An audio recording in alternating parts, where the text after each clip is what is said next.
Hello, Sagittarius. How y'all doing? Here is your September reading. So let's see what's going on with Sagittarius. We're going to get right into the reading. And what messages do we have for Sagittarius for the month of September 2017?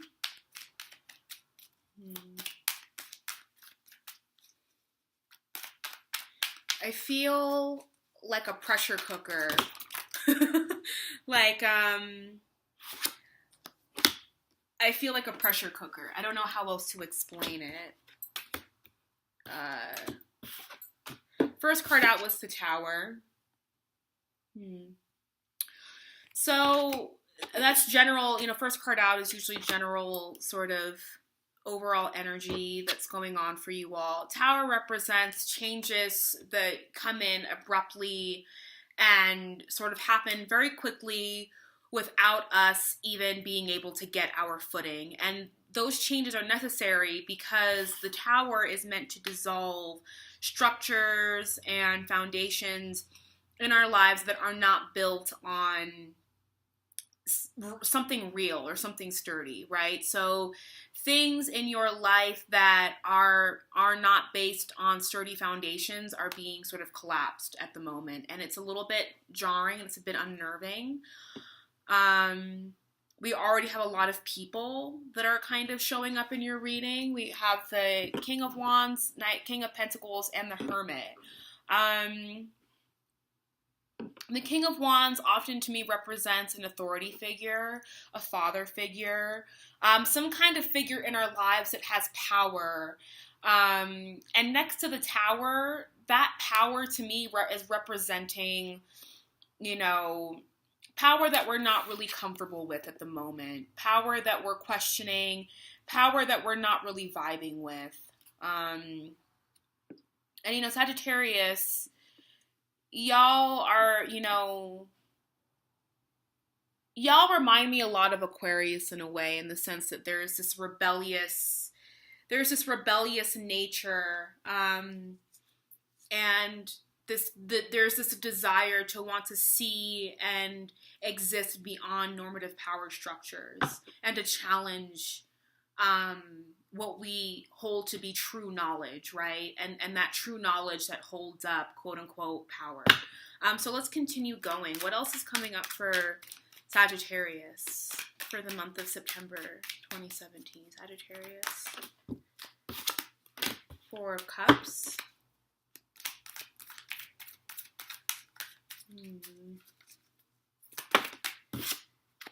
Five of Wands. Yeah, I'm seeing some with this King of Wands and the Five of Wands falling underneath it. I'm definitely seeing a power struggle. I'm seeing a power struggle between you and another fire sign, or an authority figure, maybe a father figure, a male, a dominating masculine figure. It doesn't have to be a male, right? Just a dominating masculine figure in your life that you're struggling with. And that you're trying to break free from to a certain extent. Like there's this desire to break free from that. Let's see what else is going on with Sagittarius.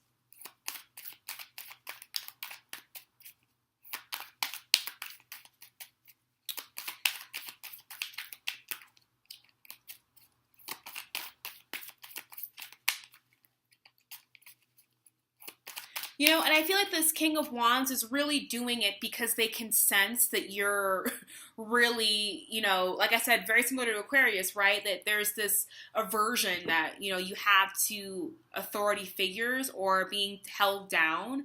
And they're sort of doing it because it's like they can sense this Four of Cups energy from you of like not...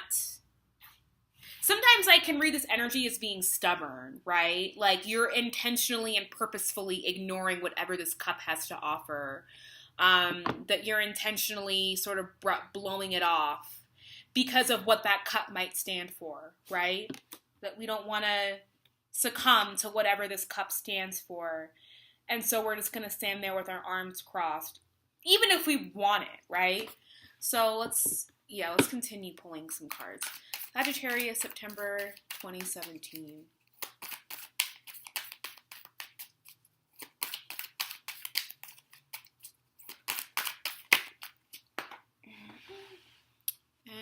Page of Pentacles.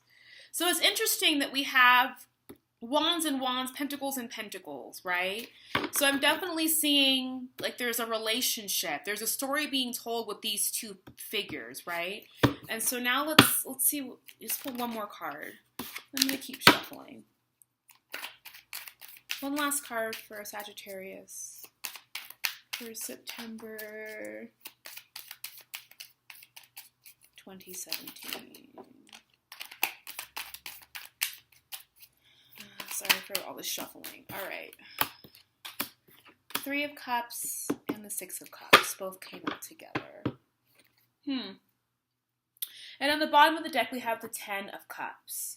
So there has been some talk, some reflection, some activity going on around relationships and, you know, commitment, right? Like these two people are committing to a life together. There's children, right? There's land, there's a house, there's a lot that you just can't walk away from, right? And there's a lot of abundance that you don't really want to walk away from when you're in this Ten of Cups energy. So, and I do feel like commitment with Saturn being in your house, right? That there has been a lot of discussion and a lot of themes of commitment. A lot of my friends who have Saturn and Sagittarius who are going through their Saturn's return right now, their first Saturn's return, which usually occurs between ages 27 to 30 and can kind of linger on after 30, depending on your placements or depending on how well you want to learn the lessons, right? But a lot of my friends that are kind of going through their first Saturn's return with Saturn and Sagittarius, they are experiencing a lot surrounding their limitations, right? Their restrictions and how they respect and own up to what they can and cannot do, right? Like, you know, owning up to their limitations and respecting their limitations and also owning up to, you know, issues surrounding commitment. And, you know, are you traveling because you really want to travel or are you traveling to escape responsibility, right? Like, those are the kinds of questions that are coming up right now for a lot of my friends who are in my age group, you know, mid to late 20s. So that's been a big theme.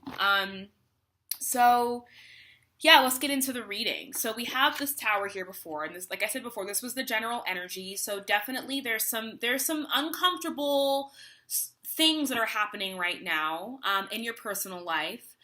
There's some upheavals that are happening, and the Tower once again represents structures in our lives that need to be dissolved, that need to be sort of washed away. And be replaced with more sturdy, stable structures, right?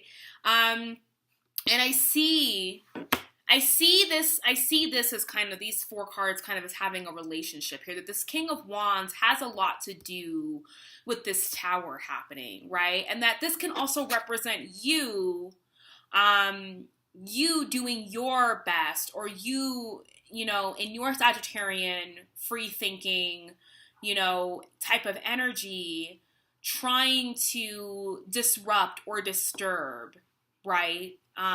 Different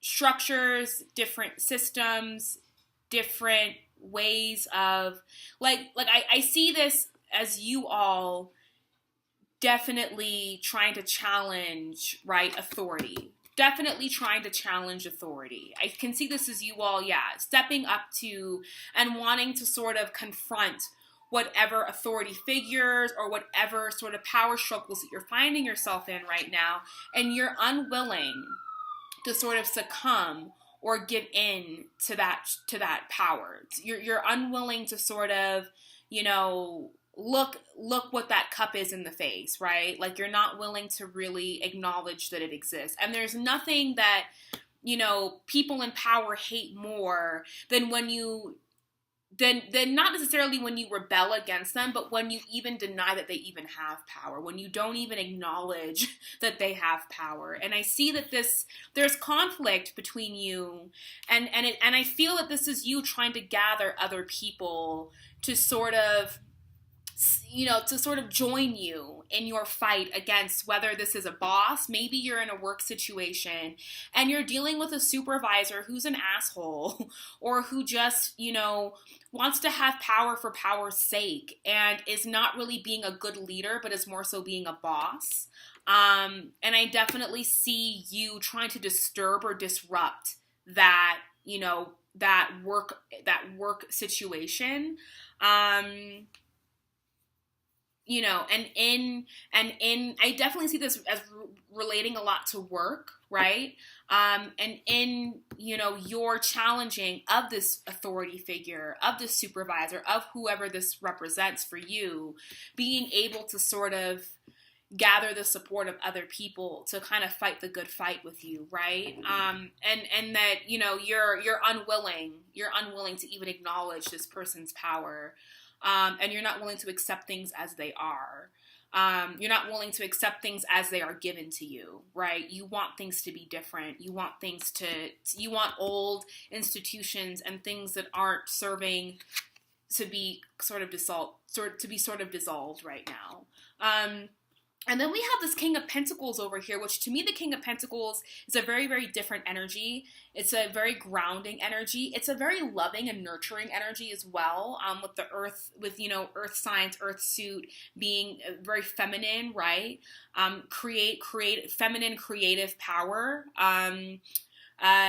Definitely representing somebody who knows their worth, and in knowing their worth, they recognize the worth and the value of others, right? And I see this King of Pentacles as having the capacity, and the page for me, is, yes, definitely can represent messages coming in regarding material,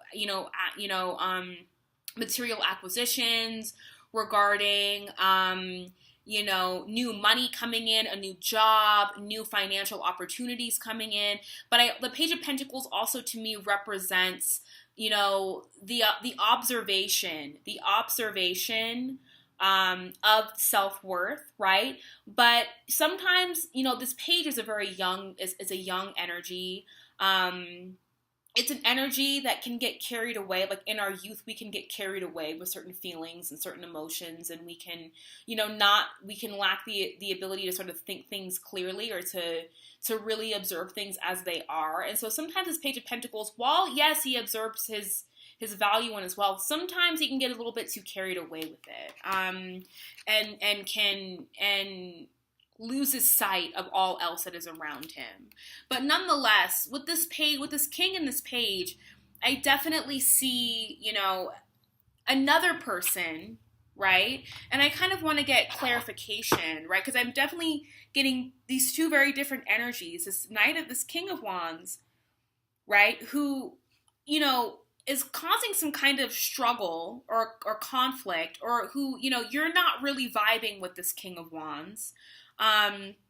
Because as fiery and creative as they may be, which really vibes with the Sagittarius, this person always also kind of feels a little bit authoritative and tyrannical, which doesn't really vibe well with Sagittarius either.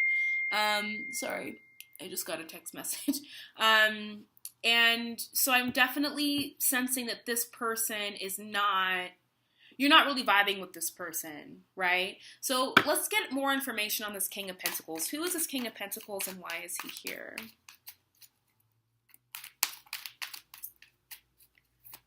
Who is this King of Pentacles and why is he here?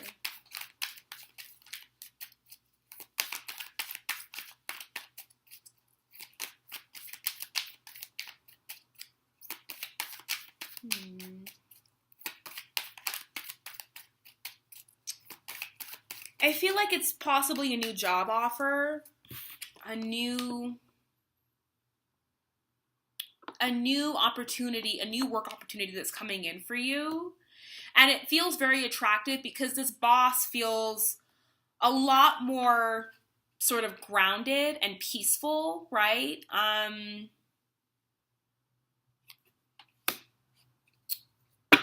like they might let you work, there might also be some, with this Hermit card, there might also be some information, or not information, but this opportunity might actually also speak to, you know, a higher learning opportunity, a spiritual learning opportunity. Let's find out, though. Can I get clarification on the King of Pentacles, please?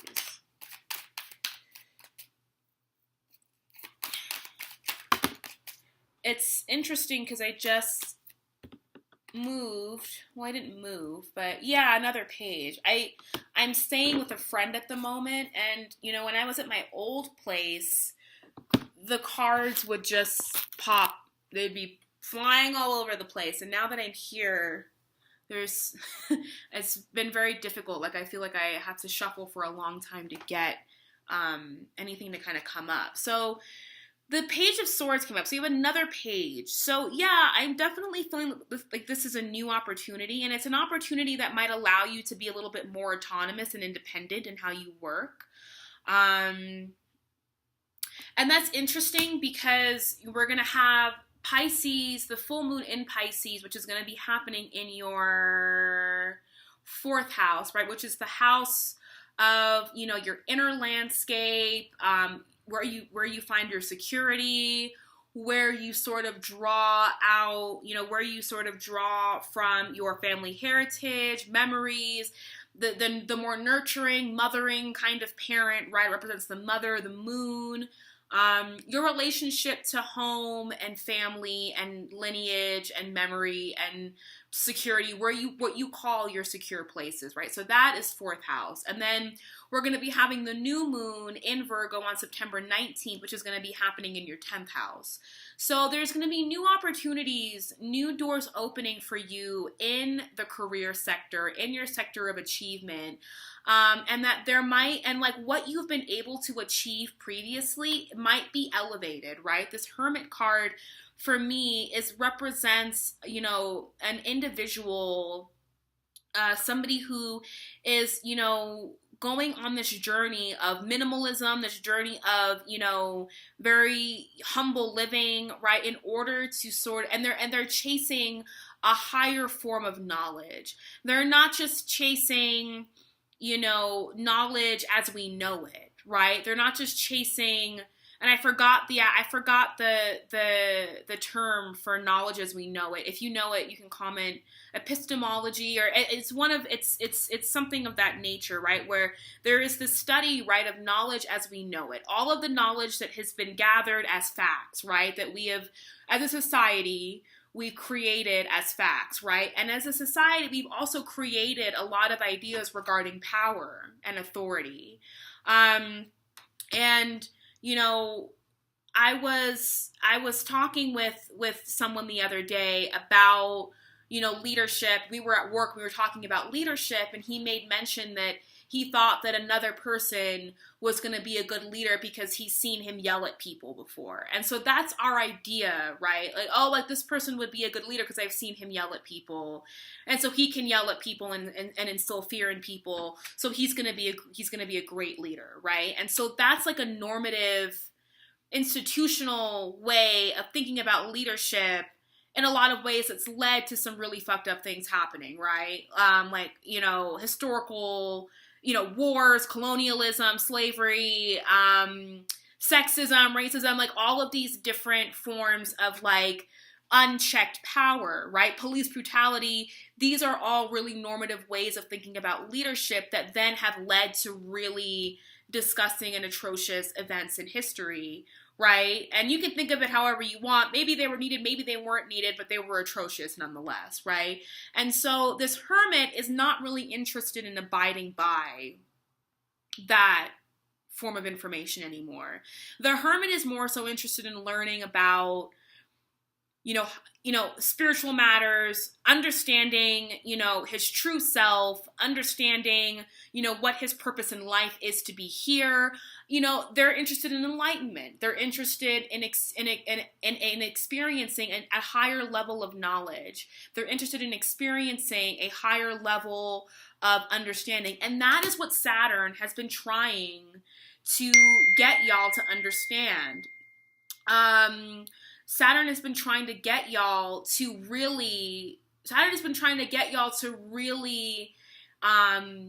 yes, Sagittarius, great, float around, traveling, do whatever you have to do, but also become interested in what your sign is really about. The ninth house is not just about long distance travel and expansion and constantly, living this nomadic kind of lifestyle.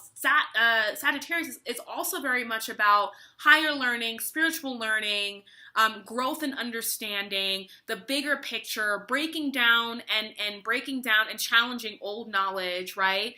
So Sagittarius has the capacity to really, along with Aquarian energy, to really challenge the status quo and to really challenge what we believe as knowledge as we know it now, and that there are actually higher forms of knowledge that we can actually gather, from looking within, right? From seeking God, from seeking the light, from seeking source, and not from seeking a teacher or a book or some person who's put in front of a room in charge of us and who's, then endowed with teaching us, right? Whatever knowledge we need to learn. So I definitely see this King of Pentacles as being able to offer you a new opportunity, either in work or in education. It's a new opportunity that can bring new financial abundance, right? Which we still need, right? We still need to be financially responsible. And it also can bring you new ideas and new fresh ways of thinking about the world, right, around you. Now we have this Three of Cups and this Six of Cups, kind of together. But before I go into that, I wanted to get more clarification on the Hermit. Can I get more clarification on the Hermit, please? I want you all to see the cards. Clarification for the Hermit.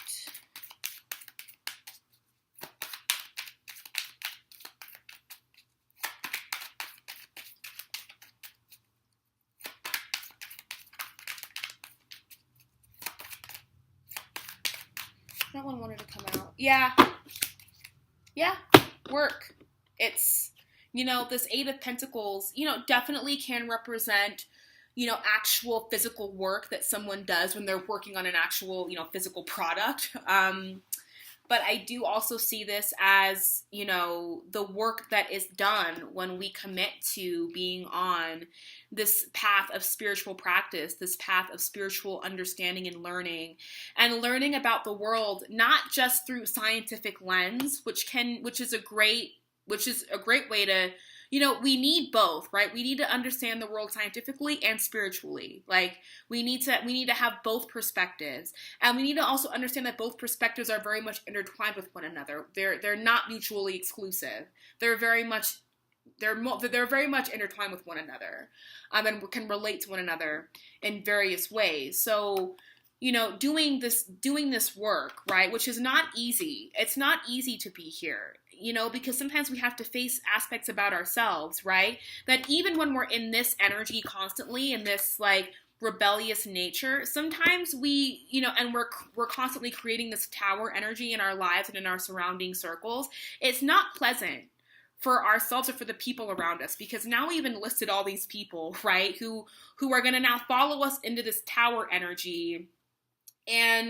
But do we think about the consequences, right, that it's going to have on these people's lives? And yes, they've chosen to be here on themselves, right? But still, right, they're following you, so to speak, right, into battle. And I'm using these as metaphors, right, that this could represent a situation at work. Boss is an asshole, you decide you're stepping up against him, and then others kind of follow suit, but we don't really think about what ends up happening when this person, really, really throws that wand, right? We don't think about that and how it's going to affect all these other people. So romanticizing, that's what I meant to kind of get to, is that romanticizing, right? Being mindful of also how we romanticize the role of the activist. How do we romanticize, the role of the rebellious one? Are we just romanticizing it, or are we actually being mindful and discerning of the battles that we pick? Or have we now gotten into this energy? Because gone unchecked, the activists archetype, right, can also come from a place of ego and come from a place of only wanting to serve self and wanting to create and feel a bigger image of themselves, right? That it's not really about taking this energy down, but it's more about being able to feel like this energy, right? That it's not about taking him down, that it's about taking that power and using it for ourselves sometimes. So being mindful too of how you may, be romanticizing, the activist archetype. And, I myself have been a part of, many activist circles and have done activism and have, participated in social justice movements and has been there and have witnessed, so the people, in these circles, in these group dynamics that, sort of then latch on to the activist archetype or the activist image as a way to kind of pump up one's own ego, right? So being mindful to not romanticize that there are actual reasons why we have social justice in place. And there are reasons why people go out and challenge the status quo. And that it's because there are things that actually really need to be changed and balanced out. And that people are really actually willing to fight for it. And not just fight for it to have a sort of self-image, but to fight for it because it's better for everybody, right? And that in doing that spiritual work, in doing this work, which also requires a lot of humility, right? Like these two people I would describe as being very humble. That in that humility, we also, in that humility, we get more in touch with, well, why? Why am I here? Why am I in this rebellious sort of nature, right? Why am I in this nature of not taking things as they are handed to me? Is it because I am just doing so just to do so, or does it really affect my life, right? I'm really looking at that. And so now we have this 3 of Cups and this 6 of Cups. And so, and these cards just kind of, for me, popped out of nowhere. So I want to get clarity. Can I get clarity on this 3 of Cups and 6 of Cups, please? The obvious, for me, sort of interpretation is, happy memories with friendship, or, a group of friends, wherein lies an old love interest. And I also see this as sort of going back to the beginning, the innocence, right? It's like, when you first, when you're dating somebody and then your things kind of progress and maybe they don't progress the way that you wanted them to. And then you're sort of reflecting and thinking back like, oh, well, remember back in the days when me and this person first met and it was just very happy-go-lucky and we didn't have these issues of commitment, or we didn't have this talk of commitment, or do we commit, or it was just very simple and easy, and these complicated parts of relationships had yet to kind of pop up, right? And it's sort of like this desire to want to go back to that almost, or remembrance of, the playfulness, right? And the innocence that happens when we first sort of get the butterflies for somebody. And then as time progresses, right? And those butterflies turn more and more into anxiety over where is this going? What is this? What is this turning into? And you just kind of want to go back to this place. So let's see what else is going to come up for the 3 of Cups. Okay.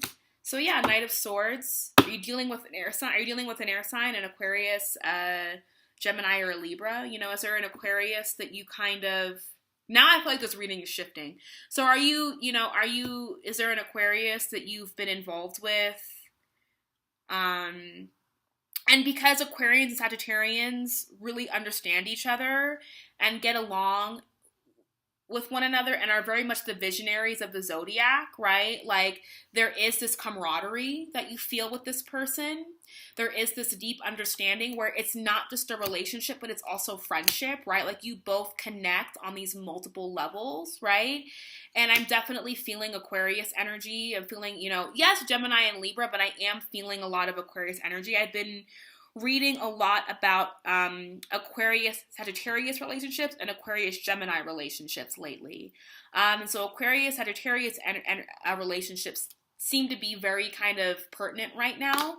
And there's a lot of history there. There's a desire to return to how things once were with this person.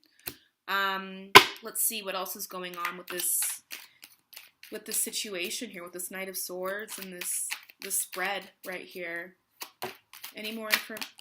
Yeah, there is a lot of, I think, something has happened between you and this person, and it's not pleasant. It's not feeling very good. Some of you are wondering where this person is, right? In the midst of this friendship or this relationship, right? That also very much feels like a friendship. Or maybe, it's stuck at friendship and you don't know how to get it, right? You don't know how to get it to be this connection that it can be.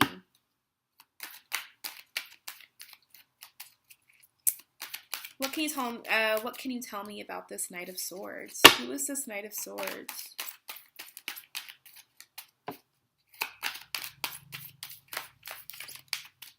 Who is this Knight of Swords?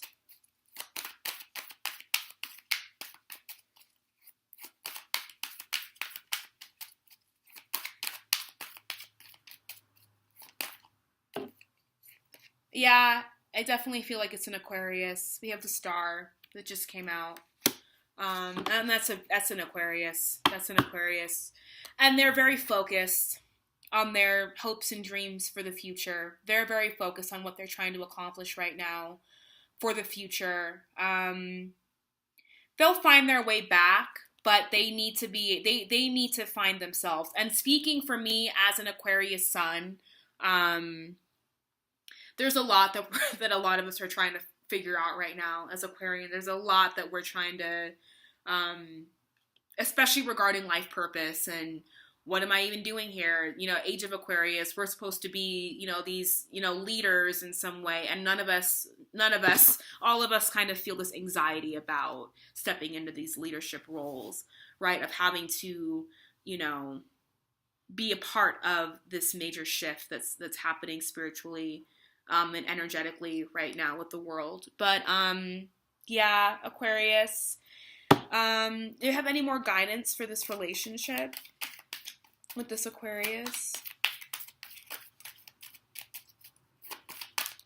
Any more guidance for this relationship with this?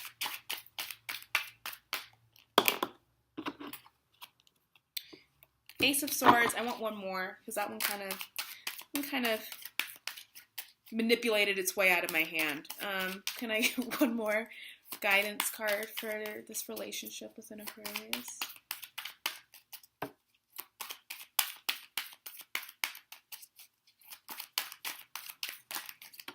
Okay.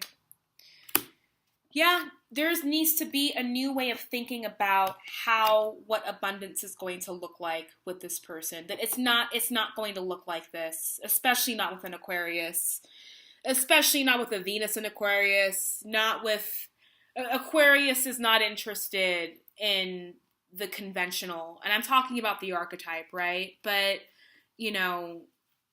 there's going to have to be a new way of approaching this. Your idea of what you were going to have with this person, right? It may not look like this. It may not look like this.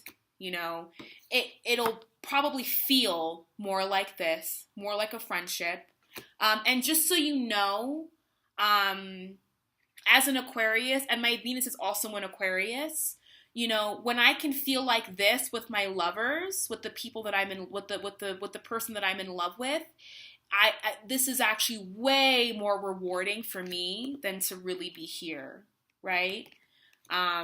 And even to be here. This is nice, but if I can be like this with my lovers, this is awesome. And some people don't understand that about Aquarians sometimes, because then people get confused and they're like, well, you just want to be my friend. And it's like, no, I'm actually in love with you, but that to me also requires that we be best friends, right? Like, to me, being in love with somebody also means that they're my best friend. The two are like, they can't, you know, I need both. I need friendship, and I need that romantic, you know, love. But yeah, there needs to be a new way of how you can't try, and really, as a Sagittarius, you're not really interested in this either. Like, let's get honest, right? A Sagittarius, you know, there's parts of you that might idealize this, but there's parts of you that also kind of like, well, really? I'm gonna challenge this a little bit, right? So join forces, right? Join Team Air Squad, right? And challenging and breaking down knowledge and ways of thinking about abundance in romantic relationships. That it may not look like this with this person. That it might look it's gonna look a little bit more like this. But believe you me, when it's here, when you're dealing with an Aquarius, it's a lot of fun. It's much nicer than trying to peg us and even peg yourself into here. So let's get an outcome card for Sagittarius, shall we? Outcome for Sagittarius for September 2017. Outcome for Sagittarius, September 2017.